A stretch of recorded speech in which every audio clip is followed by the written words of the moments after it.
पत्नी ने ना जाने क्या किया था कि पति ने उसे एक के बाद एक कई थप्पड़ जड़ दिए।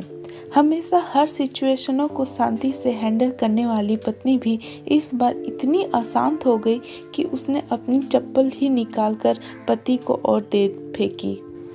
चप्पल पति के बालों को छूते हुए निकल गई। ये किस्सा यहीं पर खत्म हो सकता था, मगर पति ने इसे अपनी मर्दानगी का विषय बना लिया और बात बद से बदतर होती चली गई। रिश्तेदारों ने भी आग में घी का काम किया। किसी ने कहा, जो औरत अपने पति को चप्पल से मार सकती है वो ना ही तो वफादार हो सकती है और ना ही पतिव्रता। ऐसी औरत परिवार से ही नहीं पूरे समाज पर कलंक की तरह है। बीवी के पक्ष वाले कहाँ पीछे रहने वाले थे। किसी ने कहा, 21वीं सदी में भी जो स्त्री को साथ मारपीट करते हैं उन्हें तो जेल भी भेज देना चाहिए। तो कोई कहता, जरूर उसको कोई और पसंद आ गई होगी इसलिए अब पत्नी से मारपीट करने लगा। बात कोर्ट तक पहुंच गई। दोनों पक्षों ने एक दूसरे के खिलाफ केस फाइल कर दिया। पति ने चरित्रहीन होने का तो पत्नी ने दहेज और शारीरिक उत्पीड़न का आरोप लगाया। 2 वर्षों से अधिक समय के लिए केस चला था। इन 2 वर्षों के दौरान दोनों पति पत्नी अलग अलग रहे थे। इन 2 वर्षों के दौरान दोनों पक्षों के समर्थकों की संख्या कम हो गई थी। पहले जहां दोनों पक्षों में समर्थकों का समूह होता था, अब गिने चुने लोग रह गए थे। पति और पत्नी दोनों की आर्थिक स्थिति भी इस समय के दौरान नीचे गिर चुकी थी, जिन्हें वो अपना शुभचिंतक समझ रहे थे। पैसों की बात आते ही उन्होंने भी अपना पलछा झाड़ लिया था। अगर कोई देने को राजी भी हुआ तो मोटे ब्याज की शर्त पर। आखिरकार वही हुआ जो सब चाहते थे, डाइवोर्स। हर कोई खुश था, दोनों पक्षों के रिश्तेदार, उनके माता पिता और दोनों के वकील। लेकिन 5 साल की सुखद शादी और एक सुंदर बेटी होने के बाद मिले इस डाइवोर्स से पत्नी मुक्त थी और पति शांत। शायद ये एक इत्तेफाक ही था कि इस खुशी को मनाने के लिए दोनों पक्ष के लोग एक ही चाय की टपरी पर बैठे आमने सामने।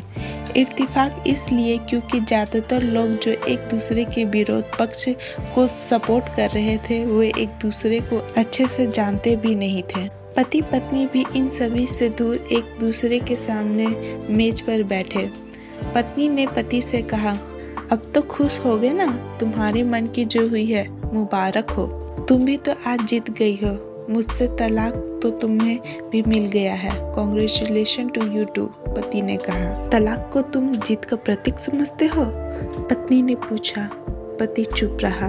थोड़ी देर की शांति के बाद पति ने कहा, मुझे तुम्हें 5 लाख रुपए अभी और हर महीने 8,000 देने का आदेश है। अभी मेरे पास पैसे नहीं है, इसलिए मेरा जो सिटी में फ्लैट है उसे तुम्हारे नाम कर देता हूँ। पत्नी बोली, लेकिन उस फ्लैट की कीमत तो 18 लाख की है। हाँ, लेकिन हमारी बेटी तुम्हारे साथ है और आगे जाके उसके खर्चे भी बढ़ेंगे, तुम्हें थोड़ी आसानी होगी, पति ने कहा। नहीं, मुझे सिर्फ 5 लाख ही देना और तुम हर महीने 8,000 तो देने ही वाले हो, मैं मैनेज कर लूँगी। अगर 5 लाख नहीं है तब भी कोई बात नहीं, पत्नी बोली। दोनों फिर से शांत हो गए। पति सोचने लगा, कितनी भोली और समझदार है ये औरत, जो कुछ समय पहले तक मेरी पत्नी थी और अब अनजान। ये वही है जो कम से कम खर्चे में घर चलाती और पैसे बचाकर मेरे जन्मदिन और बर्थडे पर हमेशा मेरे लिए नए कपड़े खरीद लाती। कभी बीमार भी हो जाती तो पैसे बचाने के लिए मुझे मालूम ना होने देती और घरेलू नुस्खों से अपना इलाज कर लेती, मगर घर में कोई बीमार होता तो तुरंत डॉक्टर के पास लेकर जाती। मेरी हिम्मत मारी गई थी, मैं ही अपनी झूठी मर्दानगी के चक्कर में इतनी बड़ी गलती कर बैठा। पत्नी के दिमाग में भी उथल पुथल चल रही थी। अभी भी वैसे का वैसा ही है, पहले भी खुद से ज़्यादा हमारे बारे में सोचता था और अब भी वही कर रहा है। ये वही आदमी है जो मुझे एक्सीडेंट से बचाने के लिए खुद मोटरसाइकिल के आगे कूद पड़ा था और अपनी उंगली तुड़वा बैठा था। पता नहीं कौन सी मनहूस घड़ी में झगड़ा कर बैठी। पति ने मौन तोड़ते हुए पूछा, अब तुम्हारी कमर का दर्द कैसा है? ज़्यादा तकलीफ तो नहीं होती?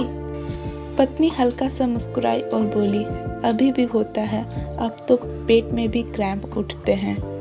वो तो होगा ही, तुम योगा या कसरत भी तो नहीं करती हो।